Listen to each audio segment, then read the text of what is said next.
Welcome back. I'm Dr. Joanette. I'm an ER doctor for more than 30 years, and I am passionate about helping you live longer and be healthier. One of the ways I do that is I like to make and share with you healthy longevity recipes. Today's recipe is how to make nut butter or peanut butter.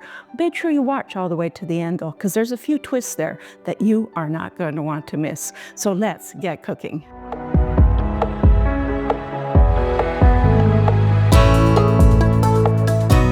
We're going to start with about 1.5 cups of peanuts. And like I said, you could use this for nut butters or for seed butters. Peanuts, almonds, cashews, macadamia nuts, pumpkin seeds, sunflower seeds, lots of different things. Between about 1 1/3 cups of peanuts to 1.5 cups of peanuts makes about, we got a little bit more than that, makes about 1 cup of peanut butter. Nice, creamy, rich peanut butter. And when you're using nuts, make sure you look at the ingredients because so many nuts now have sugar added to them, have additional spices added to them that will make your nut butters taste a little funky, I'll be honest. So I usually try to get a dry roasted nut. And if it's a raw nut and you can get it in bulk, you can roast it up yourself. But to that, you want to add about each cup and a half, you want to add about 1/4 of a teaspoon of Himalayan sea salt. And these peanuts today that I'm using are just dry roasted, no salt added. And we're going to start by a quick, short blend.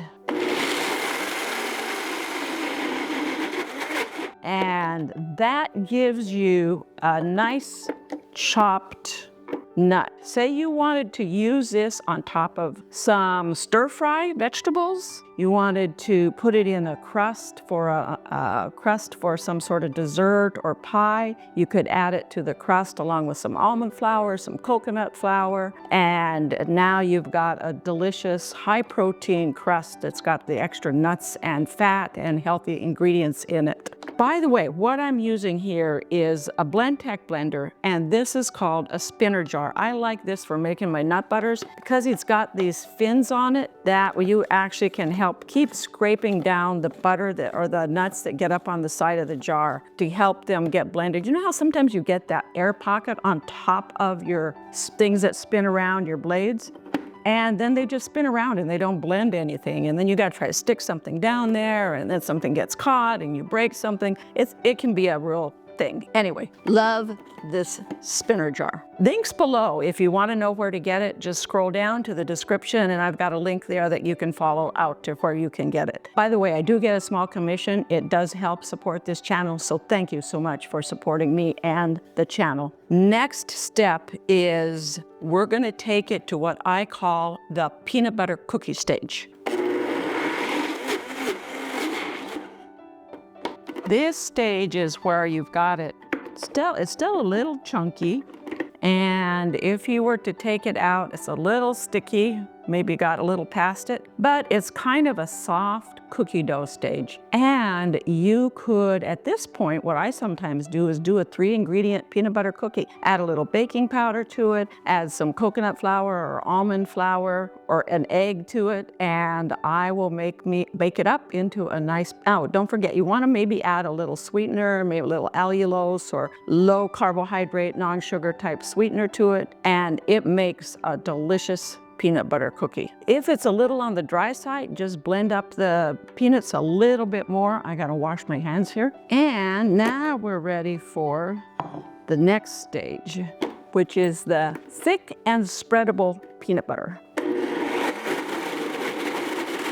This is the kind of the consistency that you're gonna get if you buy peanut butter in the store. And that is what you're gonna get. Nice and spreadable. I like to add some cranberries or raisins or dates or even prunes to it. Bananas are great on top of that. Anything, any type of fruit. Try to avoid the jams and jellies unless there's no sugar added. And the next stage is what I call the peanut butter syrup drizzle, or the drizzly sloppy peanut butter.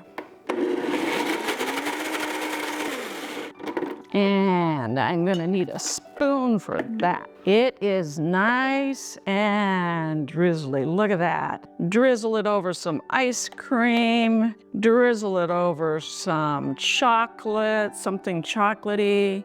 Ah, amazing, delicious. Now, what if you like chunky peanut butter, but you want that nice smooth consistency of the peanut butter with the chunks in it?